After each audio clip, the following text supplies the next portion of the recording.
విజయవాడలో జరిగిన Congress round table సమావేశంలో పీసీసీ చీఫ్ వైఎస్ షర్మిల ఘాటు వ్యాఖ్యలు చేశారు. ఏపీలో బీజేపీ పార్టీ ఎక్కడో లేదు, బాబు జగన్ పవన్ లో ఉంది అన్నారు వైఎస్ షర్మిల.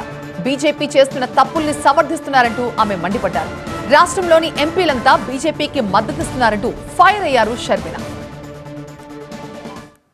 విచిత్రం ఏమిటంటే మన రాష్ట్రంలో బీజేపీ పార్టీ ఎక్కడో లేదు, బీజేపీ పార్టీ బాబు జగన్ పవన్ వీళ్ళల్లోనే ఉంది. మన రాష్ట్రంలో ఎంతమంది ఎంపీలు ఉంటే అంతమంది బీజేపీ పార్టీకే మద్దతు ఇస్తున్నారు. అది తెలుగుదేశం కానివ్వండి, వైసీపీ కానివ్వండి, చంద్రబాబు గారైనా, జగన్మోహన్ రెడ్డి గారైనా, పవన్ కళ్యాణ్ గారైనా. మీరు మీ ఊర్లోనే ఇలా కిరాణా షాప్ని పెట్టి మంచి లాభాలను పొందవచ్చు. అదెలాగో తెలుసుకోవడానికి ఇప్పుడే ఫ్రీడమ్ యాప్ని డౌన్లోడ్ చేసుకోండి. వివిధ పార్టీల్లో ఉండి కూడా బీజేపీ ఇంత ఘోరంగా చేస్తున్నా కూడా ఈరోజు అదే పార్టీకి మద్దతిస్తూ అదే బీజేపీ పార్టీకి గులాంగిరి చేస్తున్నారు. అంబేద్కర్ పై అమిత్ షా వ్యాఖ్యలకు నిరసనగా ఏపీసీసీ రౌండ్ టేబుల్ సమావేశం నిర్వహించింది. పార్లమెంట్లో అంబేద్కర్ ను అమిత్ షా అవమానించారని సిపిఐ కార్యదర్శి రామకృష్ణ విమర్శించారు.